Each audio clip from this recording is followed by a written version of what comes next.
Punto 11, moción do PP para que o Concello de Betanzos realice un plan extraordinario de investimento municipal. Portavoz popular, ten a palabra. Sí, gracias, señor alcalde. Vou resumir un pouquiño a moción. A regla de gasto está regulada no artigo 12 da Lei Orgánica de Estabilidade Presupuestaria e Sostenibilidade Financeira e que a súa vez ten a orixe no reglamento do Consello relativo ao esforzo da supervisión e coordinación das políticas económicas, normativa comunitaria esta que é de obligado cumprimento para o noso país. Trátase logo dunha ferramenta esencial para impedir que os gastos estruturais crezcan por enriba dunha taxa de variación interanual común para todas as administracións públicas e tratando así de garantizar un saneamento financeiro. As entidades locais poden beneficiarse dunha regla especial para o destino do superávit que permite a estas entidades locais que presente un superávito remanente de tesourería positivo para gastos xerais, así como un nivel de deuda pública inferior ao límite ou un período medio de pago a provedores que non supere o plazo máximo de pago establecido na normativa de medidas de loita contra a morosidade, realizar inversións que deben ser financieramente sostibles e cuyo gasto non compute a efectos da aplicación da regla de gasto, aunque sí a efectos do cumplimento do obxectivo da estabilidade presupuestaria.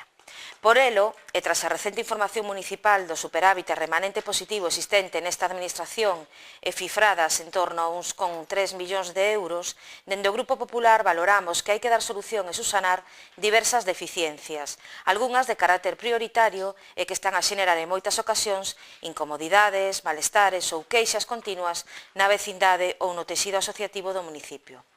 Deficiencias ou incluso a inexistencia de saneamento na unhas zonas da cidade ou parroquias, diversos servicios municipais que mostran carencias tanto en cuestións materiais como de persoal, accesibilidade en instalacións de titularidade local, adecuación e mantemento de vías tanto urbáns como rurais, ampliación ou mellora da biblioteca municipal en persoal ou material, a apertura da biblioteca infantil e o seu servizo, melloras en infraestructuras culturais e deportivas, melloras no apartado de seguridade e os seus efectivos, equipamento de dependencias municipais, etc. etc. Por eso, débese abrir unha nova porta para que os grupos que conformamos a oposición e que, en definitiva, representamos a unha gran maioría dos veciños, poidamos trasladar nun determinado tempo as necesidades e actuacións que se consideren no término municipal ou ben nos seus servizos. Neste sentido, creemos que a creación dun plan extraordinario de inversión municipal e dada a pouca existencia desta nos derradeiros anos, sería unha boa oportunidade para comenzar a corrixir e subsanar graves deficiencias que se dan no municipio. Polo tanto, dada esta situación, se propón ao Pleno da Corporación a aprobación dos seguintes acordos. Primeiro, que se leve a cabo a creación dun plan extraordinario de inversión municipal en función do superávit existente no Concello para o destino destes fondos e acorde, lóxicamente, ás previsións e modificacións por parte da Administración Central. Segundo, que para a elaboración deste plan de inversión participarán, ademais dos técnicos correspondentes, todos os grupos que conforman esta corporación, estimando os tempos necesarios para introducir as actuacións que cada grupo considere. E terceiro e último, que o alcalde ou concelleiro no que delegue leve a bon fin os citados acordos. Nada máis. Portavoz de Betanzos. Gracias, señor alcalde. O que temos constancia deso é por prensa, e polas novas que salen nos medios, e nos gustaría que, aproveitando esta moción, que o concelleiro de Facenda explicara, despois de pagar as facturas pendentes, cal o diñeiro que queda, a razón pola que queda, porque entendemos que un concello non é unha empresa, e se ben non se pode gastar máis do que se ten, non se pode deixar de gastar. Por eso quere dicir que ni moito máis ni moito menos, ten que gastarse o que hai. Pois que explique a situación deso e non vemos maior problema na moción. Portavoz nacionalista.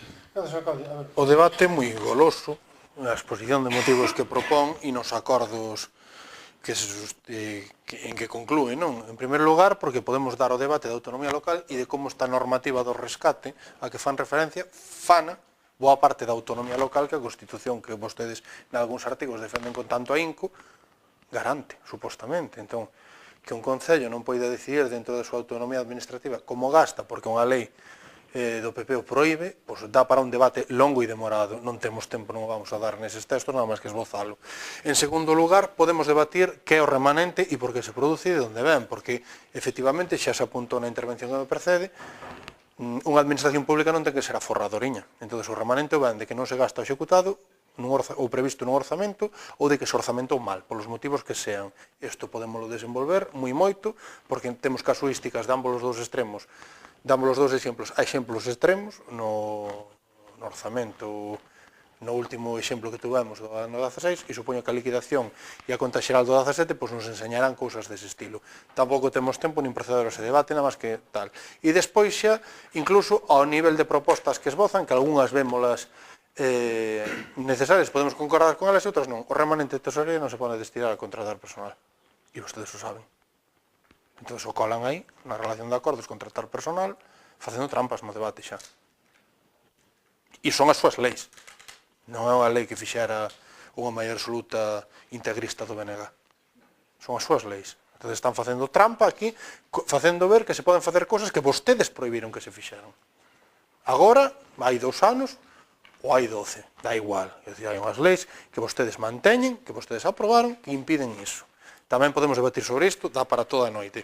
Entón, por sintetizar, hai unha cuarta e última vertente do debate que tamén hai que, cando menos, esbozar, que, efectivamente, postos a investir, a gastar o remanente de tesouraría, o BNG prefire que sexa en obras que aporten algo á veciñanza en lugar de noutro plan de ñapas electorais, de rebacheos e actuacións como as que houve aí 4 anos por estas alturas, que non aportaron absolutamente nada e que estaban todos os rotos exactamente nos mesmos sitios. Entón, con independencia que discrepamos e que sabemos da imposibilidade material de alguna das propostas que vostedes fan, obviamente, entre o gasto discrecional e libérrimo do goberno local ou tratar de consensuar unhas actuacións que sean obras que aporten algo e un investimento que quede, nós preferimos a segunda opción e nese sentido, e só por iso, vamos votar favorablemente a moción que nos propoñen nos termos nos que os propoñen, que darían para un debate, xa digo, moi longo, moi demorado e con moitos matices, máis nada. Portavoz de Betanzos, non. Bueno, ben, a maneira que está feita a moción está ben, o concepto ten un superávit tal como se informou de 1.300.000 euros, hoxe xa gastamos 168.000, non? Dentro de 3 meses igual volvemos a gastar outra tandada e xa nos vai quedando menos, pero bueno, hai moitas cousas para gastar este superávit. Eu digo, por exemplo, cousas que quedaron sin executar. Temos unha lista de investimentos do procedimento de participación ciudadana tamén que quedamos que se iba a ir executando, e temos tamén unha torre de mocións tamén para ir collendo, para ir executando, feita por todos. Entón, para empezar, temos. Agora, para acabar, a ver se a vista ben temos. Nada máis e moitas grazas. Portavoz socialista. Ben, vou empezar aclarando por lo menos intentalo, xa sei que vai caer en saco roto porque seguiremos na mesma. Evidentemente, o remanente líquido de tesorería se produce polo que se produce. O BNG outra vez volveu a citar dúas casuísticas, ou ben que está mal orzamentado, ou ben que se executa mal.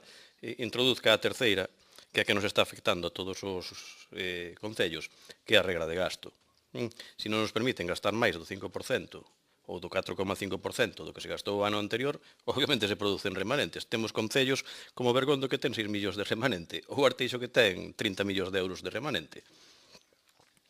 E fala de ñapas electorais que non aportaron nada, obviamente, políticamente a vostede non lle aportaría nada, pero aos veciños que demandaron esa serie de obras, claro que lle aportaron, porque se lle melloraron servicios públicos demandados.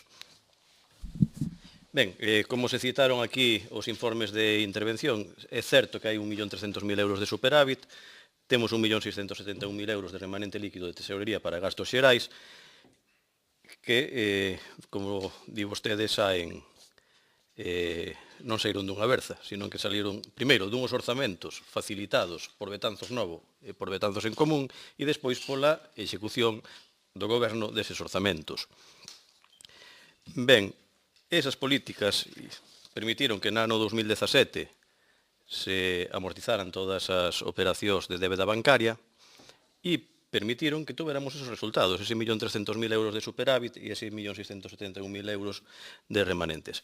Dentro desas dúas magnitudes temos que coller a menor, o día así a lei, é dicir, temos 1.300.000 euros, que, segundo a Lei Orgánica do 2012, os temos que destinar, primeiro, a amortizar débeda comercial, o acabamos de facer no punto número 5 da orde do día.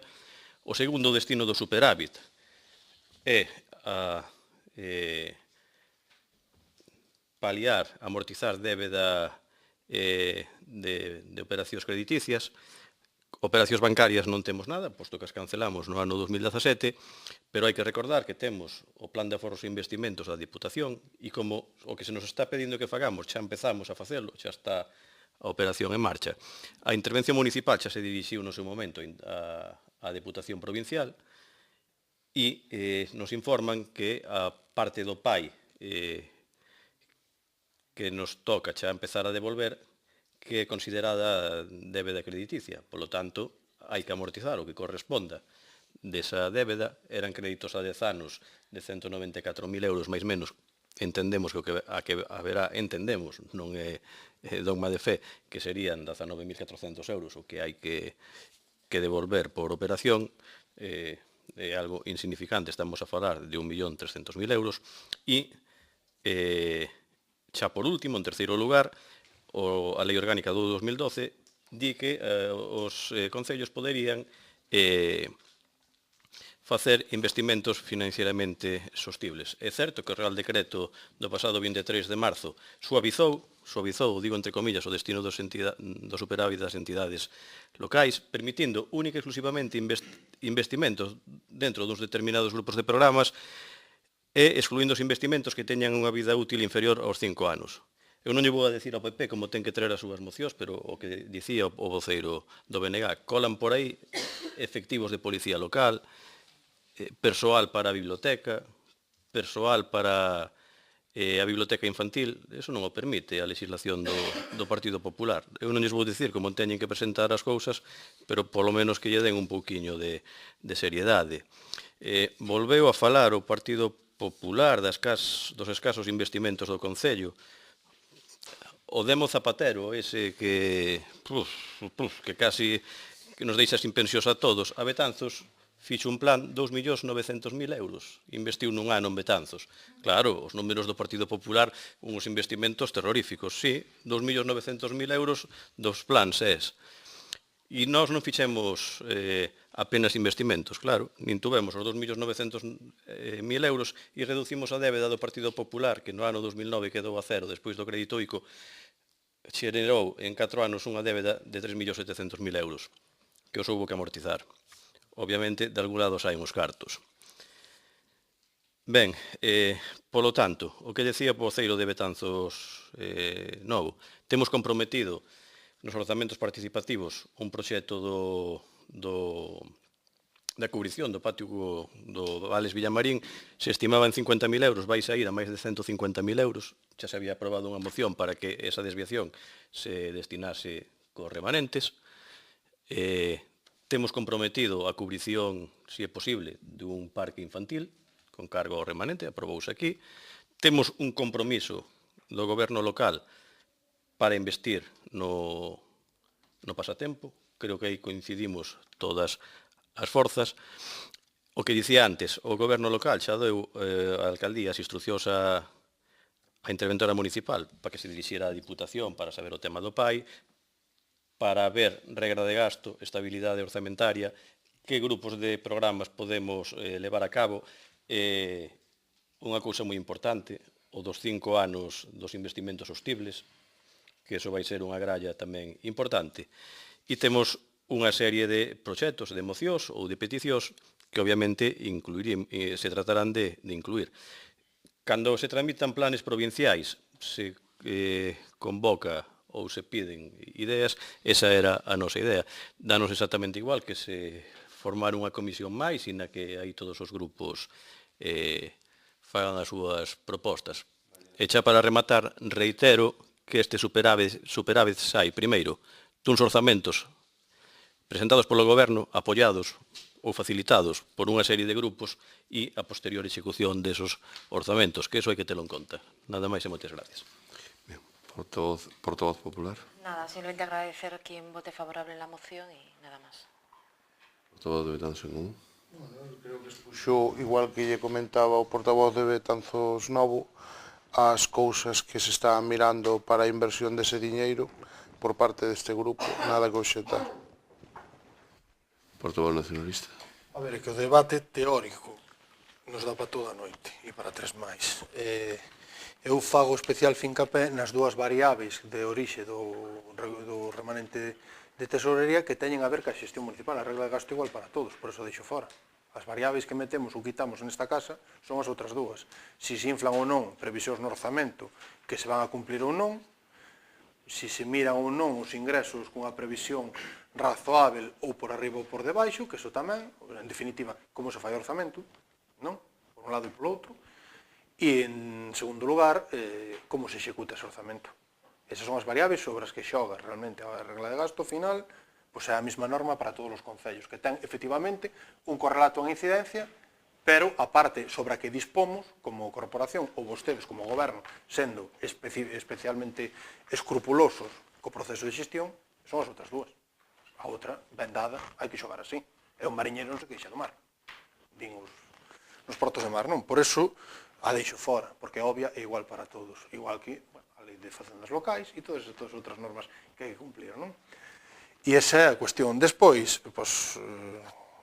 propoñeremos, quero dicir, propoñeremos cousas que obviamente entren na finalidade e por donde non se actúa ou en función do que nos propoñan e o que votemos en falta. E máis nada, simplemente quería facer esa aclaración porque é relevante e non é ser aforradoriños. Desde o punto de vista é o contrario, é actuar mal. Por fas ou por nefas. Portavoz de Betanzos non. Todo claro. Ben, no tema de aforradoriños, pois debemos de ser casi todos os concellos, porque todos están entrando en superávit. E usted, que además sabe desto, a mí me consta, e usted sabe, evidentemente, por que nos puñeron os concellos as reglas de gasto e a estabilidade presupuestaria. Porque hai que justificar ante a Unión Europea pois, un déficit, que é a media de todas as administracións. O Goberno Central o ten disparado, as comunidades autónomas un pouco menos disparado, e os concellos estábamos no ano pasado no máis 0,64. E este ano seguro que os resultados son moito mellores. E sabe perfectamente que a regla de gasto se ten que referir ao ano anterior e pode subir solamente un porcentaje. Nós sabíamos perfectamente de que podíamos, se non fora a regla de gasto, subir perfectamente o orzamento bastante máis. Como así se demostrou neste remanente que hai, pero evidentemente que non lo permitía a regla de gasto e a estabilidade presupuestaria. Ben, que se someta a votación, señor secretario. Somete a votación o punto 11, moción do PP para que o Concello de Betanzos realice un plan extraordinario de investimento municipal. Votos a favor? Unanimidade? Unanimidade, sí. Punto siguiente.